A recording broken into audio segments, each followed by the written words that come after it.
this extremely brief. Look, Minister, on the SPV, the problem is it appears and it disappears, okay?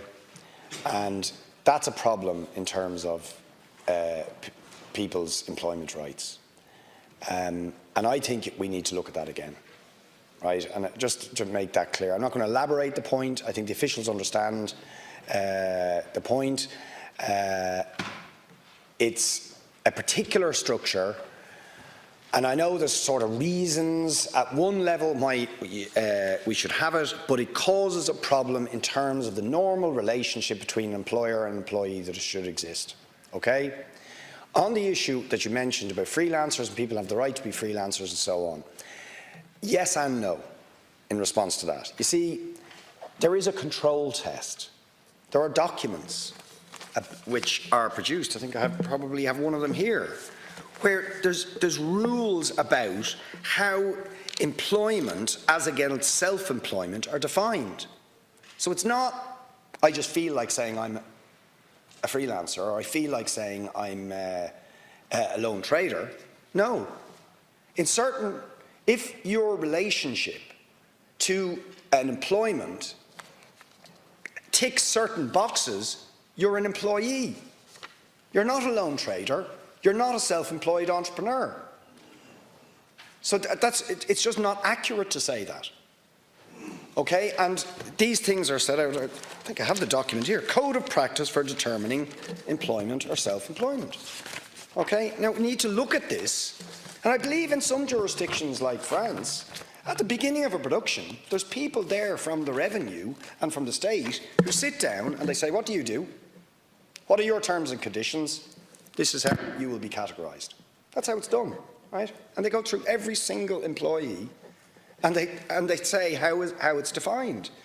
And these are, I'm not going to go through them here. I think the officials will be aware of them.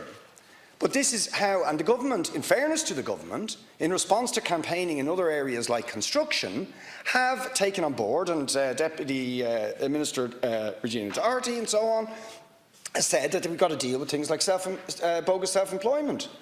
Right? So there's been an acknowledgement in other areas, particularly in construction, that has to be dealt with. And there are at least allegations, and I think credible allegations, that this is happening in the film industry. Right? So it has to be examined.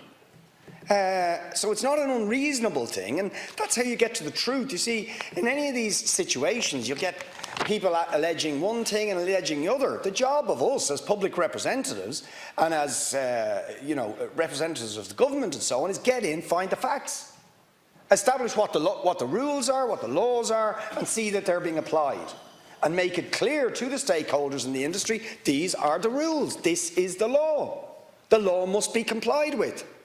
If we've to debate, then should we change laws in certain circumstances? Let's debate that. But I'm simply arguing, and I think a lot of the people in the industry are arguing, that must be applied. And in terms of, I certainly think we need to look at least.